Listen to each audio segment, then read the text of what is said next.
المسرح أو أبو الفنون مثل ما كلنا بنعرف له تأثير كبير في المنحى السياسي من خلال اتخاذ القضايا والمشكلات والحديث عنها ومحاولة انتقادها. بمسرحية وطن اف ام كلنا بنلاحظ العطش أو محاولة المسرحية لرواية عطش الجمهور لهيك نوع من المسرح من خلال نظرنا في وجوههم بردهات مسرح ميسرين في انتظار بدء المسرحية.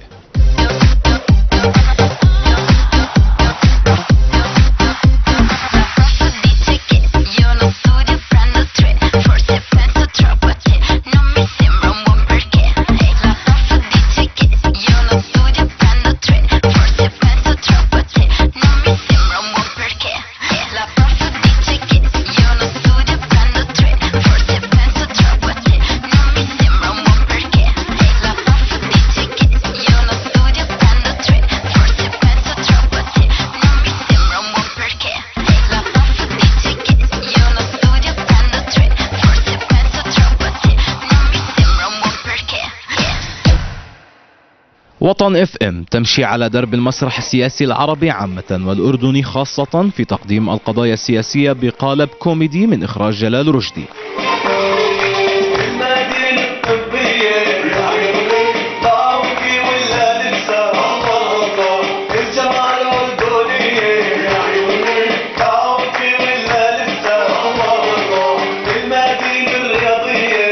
حيث يقدم الثنائي بكر الحراسيس وعايد يانس وطنهم اف ام على مسرح ميسرين، بحيث ينتقدون بشكل كوميدي الشارع الأردني وشكوى الناس من غلاء الأسعار. أعزائي المشاهدين من كل صوب وحين، أغنياء وطفرانين، مقيمين ومغتربين، سواء عرب أو أردنيين، سواء بالتسمين أو مكشرين. ما اشربش شاي، اشرب كولا، أنا ما اشربش شاي. ومن قال لك إن المنسف أردني؟ ايش مالك؟ ده تجميع الأردن. أنا هقول لك إزاي. كيف تجميع الأردن؟ أنا هقول لك إزاي. الرز مصري. طيب. واللحمة استرالي. طيب. والصدر صيني. طيب. والصنوبر لبناني. والمشرب من الفلبين كمان؟ كيف عرفتوني إزاي يا ولد؟ مالك أنت والجاز يا باشا؟ ايش مالك؟ والجاز بيتحاكم بالأردن؟ ايش؟ هيك بمشي.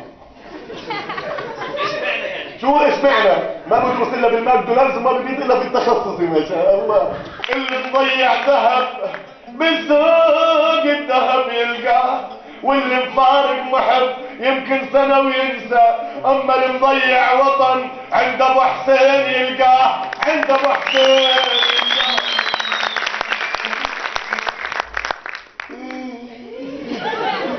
مالك يا جعفر؟ إذا ما عارف كل عالم حرب بحرب، من أول ما بوش بلش حرب بالعالم كله، اطلع على العراق، اطلع على مصر، اطلع على فلسطين، اطلع على سوريا، اطلع على العبدلي، اطلع على الأوباما أبو سمرة. مش بنادي على أوباما؟ الأوباما رئيس أمريكا هذا. طيب. يقول له ولا أبو سمرة بديش نفط العرب الإرهابيين، بديش إياهم، بدي كل سيارات العالم تصير تمشي على العدس. عدس؟ معناته خلينا نوفر ونشتري حمار. أحسن شي تشتري حمار، بتوفر بنزين. لسمك أحمارك دلوع، نقي معود عالجوع. لسمك أحمارك دلوع، نقي معود عالجوع.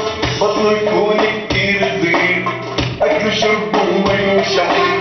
بطنه يكون كتير صغير، أكل شرب ومي وشعير. وغمض له عينيه وسكن له دينيه، تما يشوف شو عم بيصير، تما يشوف شو عم بيصير. بهالشعب المسكين أحسن شي تشتري حمار، بتوفر بنزين.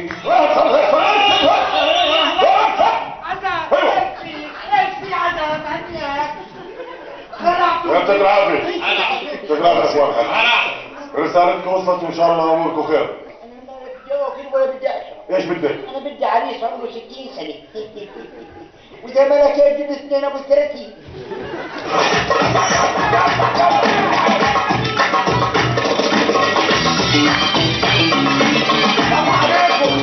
اسمك ايه؟ اسمي بوحة التباح. صبح صبح يا عم بوحة. تبح تبح.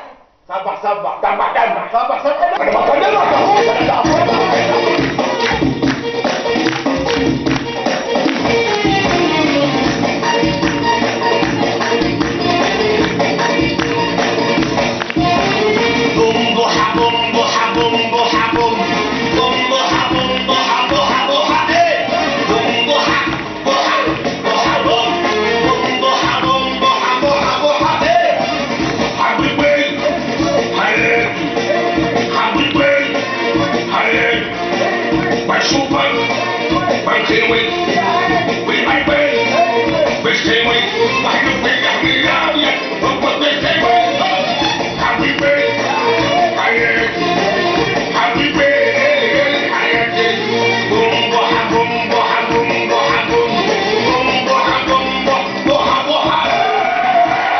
إلا قوليلي انت عندك اولاد؟ عندي 22 والله. ما شاء الله، هذا ابو نجم جاي زلمه.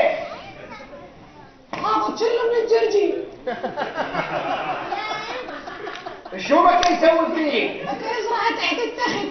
ايوه تعال عمي يودع. ما قدرش يتحمل؟ لا لا. حبل الزين وجاب النيم، حبل الزين وجاب النيم، وقال يقول لي يا بابا انت حلاوي منفوسي، وقال يقول لي يا بابا انت حلاوي منفوسي. شدوا الهم قوية، مركب يبدأ عالبحرية يا بحرية. قول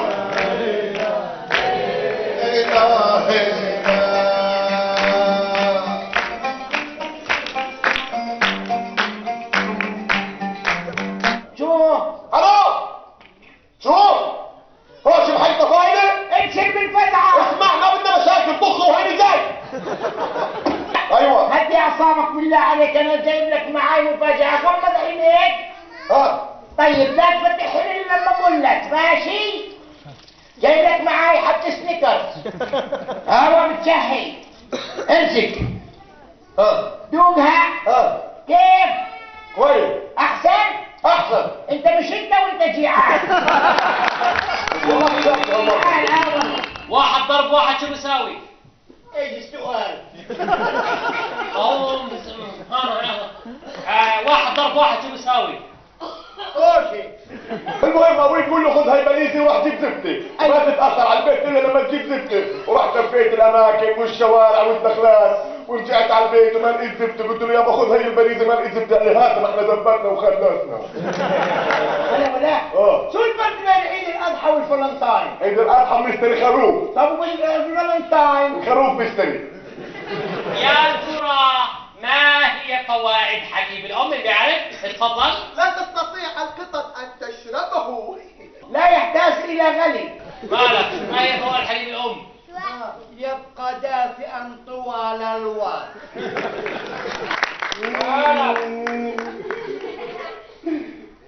جرب يلا يا موظف. يا جماعة أنا موظف، نفسي أصير بني آدم. والله مستحيل. بدك تصير بني ادم؟ روح اشتغل برضه تبعي. ابو عمار. وين الصبية الحلوة اللي بتنادي عليا؟ ابو عمار. ايوه انا بدي اسالك. ايوه يعني انت فوق تسمعش اخبار؟ احنا حاطين على عمان.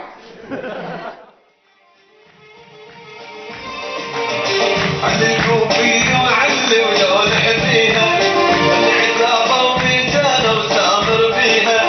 علي الكوفي وعلي ولون حبيها، العتابة وميزانة وسامر فيها. تشقد في الحنية تطلع عتابة وتحية، تشقد في الحنية تطلع عتابة وتحية. خلي البارودي اللي يحليها، خلي البارودي اللي يحليها. شكرا لكم، بارك الله فيكم. يعني رغم انه الجمهور قليل لكن والله الحماس اعطونا يعني عالي جدا، فاحنا راح نسقف لكم والله، تستاهلوا كل التقدير.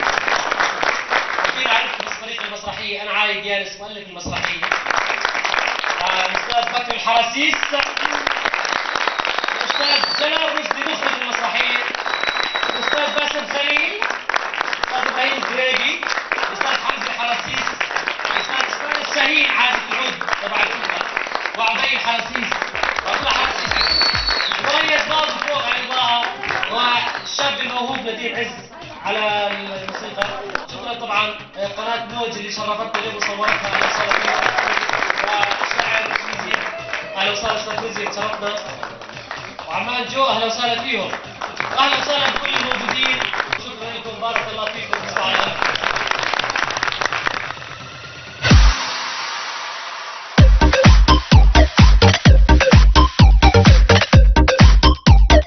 بدنا نسألك شو رأيك بمسرحية وطن اف ام اللي كنت عم تشوفيها جوا من شوي؟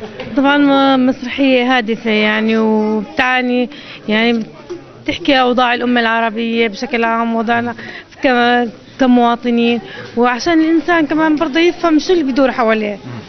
فيعني الإنسان لازم يعرف يعني شو اللي بيصير في الدنيا وشو اللي بيصير هون يعني، وأمة عربية إحنا في النهاية وفي الآخر. شكرا كثير لك. المسرحية كتير كانت حلوة بصراحة، وأنا ما كنت أتوقع إنها بهذا المستوى يعني، وكانوا كتير أقوياء كتير، وإن شاء الله إنه الشعب الأردني دائما يضل رافع راسنا، ومتشجعهم إنه يكونوا إن شاء الله دائما كويسين.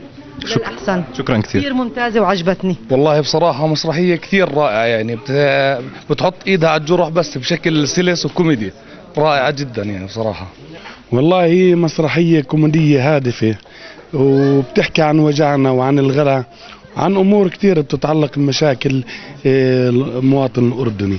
والله أنا كثير عجبتني، مسرحية كثير حلوة وهادفة وكوميدية. شو رأيك بالمسرحية اللي شفناها جوا؟ كثير حلوة وكثير رائعة. طيب شو أكثر مشهد عجبك؟ المدرسة. أكثر شيء المدرسة. يلا شكرا كثير. أستاذ باسم خليل، تحكي لنا شوي عن دورك بمسرحية وطن اف ام. والله هو أكثر من دور، هم رغم أنهم بسيطات لكن لهم واقع ويعني ودعمات لموضوع المسرحية. طبعا الدور الأول بكون أنا رجل مخابرات، الدور الثاني بكون أنا في الحراك الختيار العجوز، الدور الثالث بكون برضو المرأة في البرلمان، والدور الرابع بكون الرقاصة الارتست اللي في برنامج هزي يا نواعم. أستاذ حمزة الحراسيس، أول شيء يعطيك العافية على مسرحية وطن اف ام، وبدنا تحكي لنا هيك بشكل سريع عن دورك بمسرحية وطن اف ام. مسرحية وطن اف ام جسدت فيها أكثر من شخصية، شخصية النائب خليل عطية، شخصية مواطن سوري بالأردن هو بيحكي عن معاناة وعن وضع اللبس في سوريا، شخصية واحد يعني أصم يعني جاي مش عارف من هو موجود بالحياة، وفي كمان شخصية، في شخصيات كثيرة، في شخصية بالمدرسة إنه كيف الشباب الأيام هاي تغيروا، كلهم صاروا على الواتساب وصاروا على الفيسبوك، وهذا ما في تطور، ما في احترام يعني صارت فيها أمور تغيرت مش زي أمور زمان. وفيها كمان شخصية بهزي أنا واعم ماخذ شخصية الحكومة والمعارضة، تعرف المعارضة دائما تعبانة، الحكومة دائما زي النار بتفرفر شوي هيك. وفيها كمان شخصيات هيك ماخذها بالمسرحية. أستاذ إبراهيم يعطيك العافية أولا، وتحكي لنا يعني يا ريت تحكي لنا هيك بشكل سريع عن دورك بمسرحية وطن اف ام. الله يعافيك، وإحنا بداية نشكركم، بنشكر قناة موج اللي شرفتنا اليوم. أنا جسدت أكثر من دور، جسدت دور أخواننا الأشقاء العرب اللي بيجوا هون عنا، ويعني خلينا نقول بما يخص الشارع الأردني أنا جسدت دور الموظف، إنه هو يعني بنظر الناس كيف، لكن واقعه غير الحال اللي هو فيه صراحة. وهاي هي اللي الأمور اللي شاركنا فيها برضو بمجلس النواب، وفعاليات مجلس النواب نقلناها بصورة طبعا كوميدية، وهاي كل ما كان يهمنا إحنا في هاي الأمور. وطبعا أنا بشرفني كثير إني أنا اشتغلت مع الأساتذة الكبار اللي هو الأستاذ عايد يانس والأستاذ بكر الحراسيس ومع الأستاذ المخرج جلال رشدي، وبشكر الشباب بشكل عام اللي كانوا معنا وجسدوا أدوار أشقنا العرب، وأهلا وسهلا فيكم. يعني أستاذ مؤيد، أول شيء كمختص بالمسرح ومطلع في المجال المسرحي، يا ريت تحكي لنا هيك بشكل سريع عن رؤيتك لمسرحية وطن اف ام بعد مشاهدتك لها. نعم، أنت زي ما حكيت هي مسرحية اسمها وطن اف ام، ترابط الاسم مع المسرحية ترابط كبير.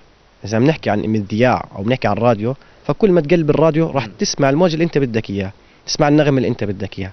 بالعمل هون تقلب الموجة، تقلب الفريكونسي هون في الفريكونسي الوطنية، الفريكونسي السياسية.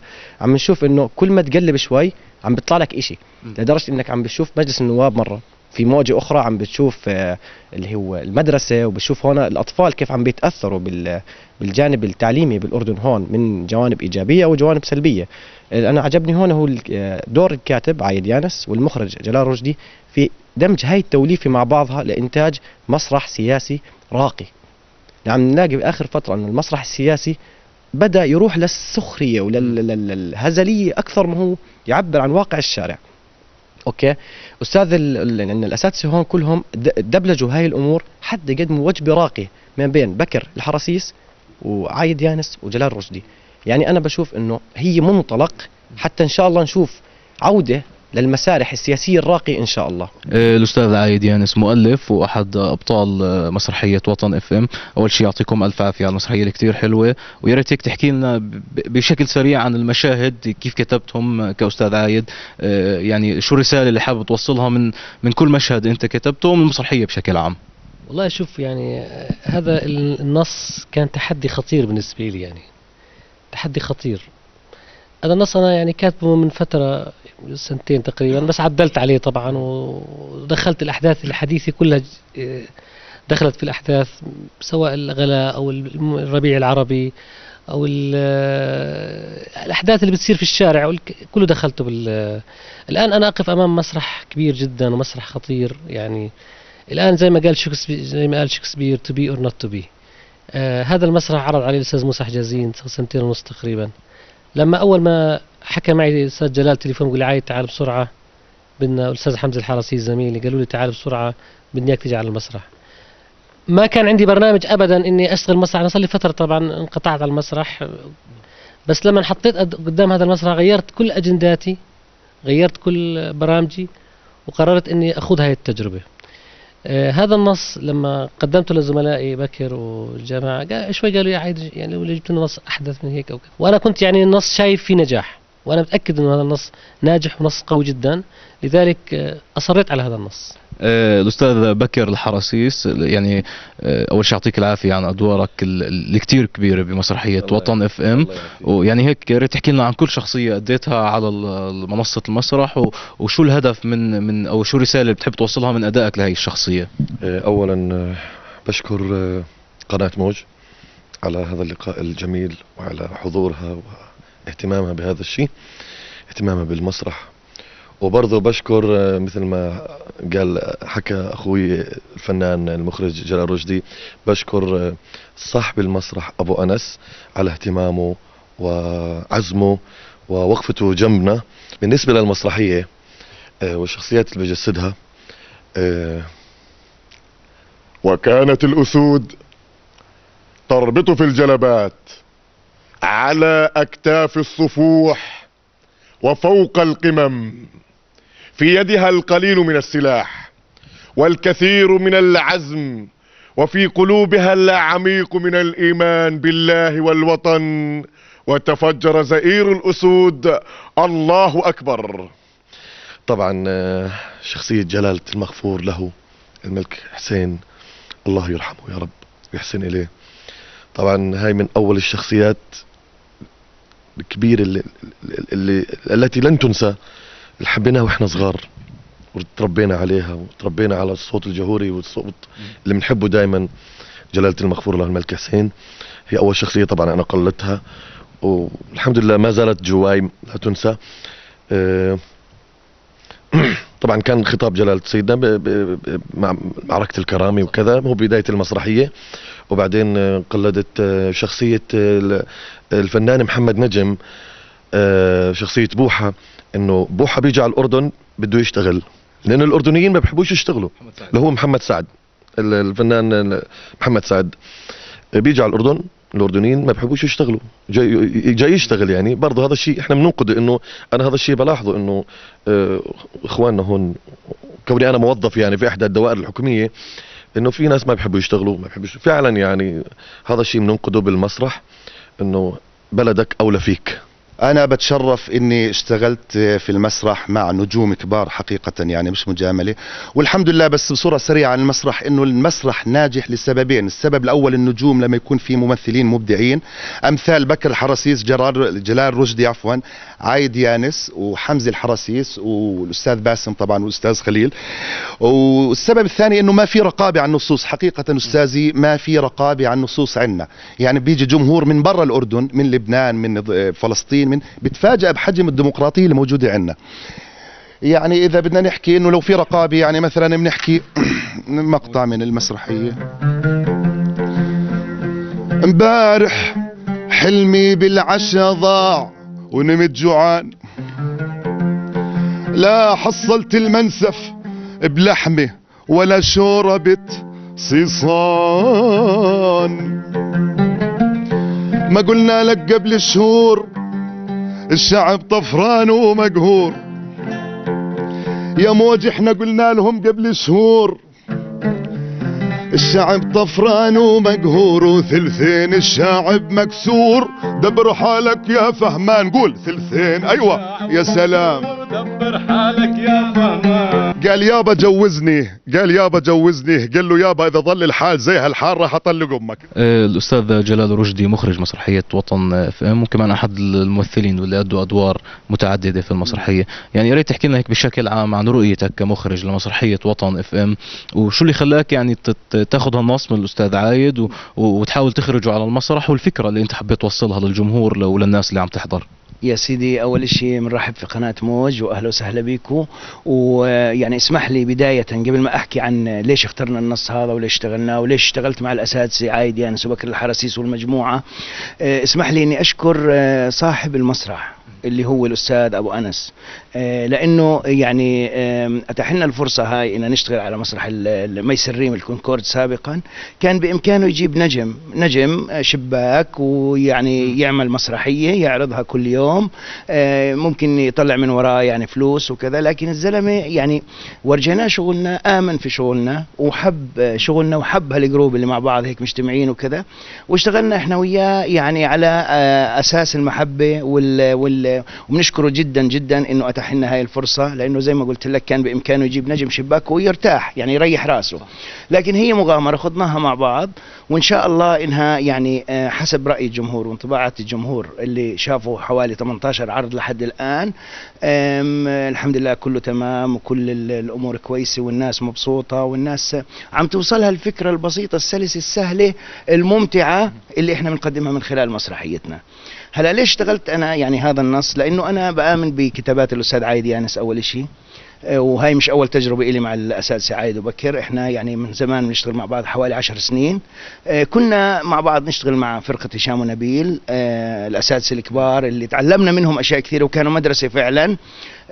امتدت القصة معنا بعد ما تركنا هشام ونبيل، يعني اشتغلنا مع بعض وكنا اتعودنا على بعض وفهمنا بعض وكيف نشتغل مع بعض، وكيف يعني انه لما الاستاذ عايد يعني يكتب نص احنا بنعرف انه عنده فكر، عنده ثقافة عالية، بنحاول احنا من خلال هاي الثقافة العالية من خلال المشاهد اللي بيكتبها ان نمسرحها، نعملها مسرحيات إلها علاقة ب خلينا نقول وحدة الموضوع، وما لهاش علاقة بالكلاسيكية تبعت المسرح، البداية والوسط والنهاية اللي احنا بنعرفها في المسرح بشكل عام، يعني اللي بيكون له بداية ووسط ونهاية. بدي أشكر قناة موج وكل العاملين فيها لأنها فعلا محطة من المحطات الأردنية اللي بنعتز فيها وبنفتخر فيها، ويعني بدي أشكرها من أصغر واحد فيها لأكبر واحد فيها. شكرا لكم، يعطيكم الف شرفتونا اليوم عافية. صراحة. تحياتي.